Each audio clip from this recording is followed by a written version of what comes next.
为石敬五夫，为何李二一步封神，宋长敬却活成了个笑话？很多人总喜欢把李二和宋长敬放一起比，说什么武道双璧。今天把话撂这儿，别比了，真不是一个量级的。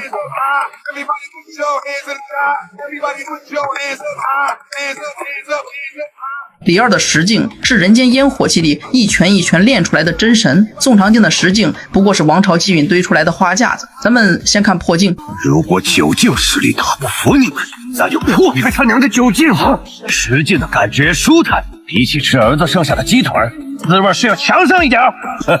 李二凭什么破的镜？又骗儿子李怀受了委屈，不是什么生死大劫，不是什么宿命对决，就是孩子被人欺负了。这么欺负我儿子，干你娘的大隋！那一刻他发现自己当下的力量竟护不住最在乎的人，又是这份不甘让他一个人一双拳踏平了大隋皇宫。他的拳不为称霸，不为天下，就为老婆孩子热炕头。当守护的念头足够纯粹时，实际的门槛自己就开了。这就像咱们的父亲平时再苦都能忍，孩子一受委屈瞬间就能爆发出让你害怕的能量。再看做事，老婆被人抓破了脸，废话一句没有，默默把人家整个宗门祖师堂拆了，拍完就走，深藏功与名。反观宋长敬呢，还没入石敬就张嘴一句，齐大圣人也不过如此，若不是身处此方天地，老子一只手就能锤杀你齐敬春之流的三教神仙。黄的没边了吧？那你想想，真有底气的人需要这样喊吗？五夫长过，了不得了不得。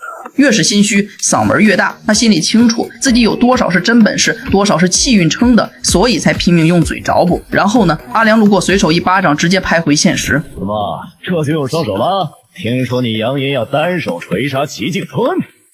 再说根基，宋长敬的石敬怎么来的？被李二打得骨断筋折，靠一股不甘心硬拱上去的。关于这个不甘心，他不是为了守护谁，而是不能接受自己输。李二破镜是向外的，为了家人；宋长敬破镜是向内的，为了自己的面子。一个根扎在爱里，一个根扎在执念上，根基的差距从这一刻就定了。但最致命的差距在道路的选择。保平州五运就那么多，一山不容二虎。宋长敬不敢走，不只是因为离了大黎王朝修为打折，而是他全部的身份认同都绑在镇国五夫4个字上。离了这个头衔，他不知道自己是谁，看似风光无限，实际上就是被身份困死的囚徒。而李二呢，直接举家搬迁，远走他乡，因为他清楚自己的根不在土地上，在家人身上，走到哪里他都是李二，走到哪里全都一样硬。这就是有真本事的人和靠平台吃饭的人的区别，前者离了公司照样吃香喝辣，后者离了名片什么都不是。所以别再吹武道双璧了，宋长敬充其量是小池塘里靠气运催出来的大鱼，离了水活不了。而李二就是一片汪洋大海，无处不可去，无处不为家。一个活成了王朝的图腾，走不出那面城墙；一个活成了自己的神，天地之间皆可去得。李二从来不是赢在拳头比宋长敬硬，他赢在他的拳从头到尾只为值得的人而出，而宋长敬的拳从第一天起就不是自己的。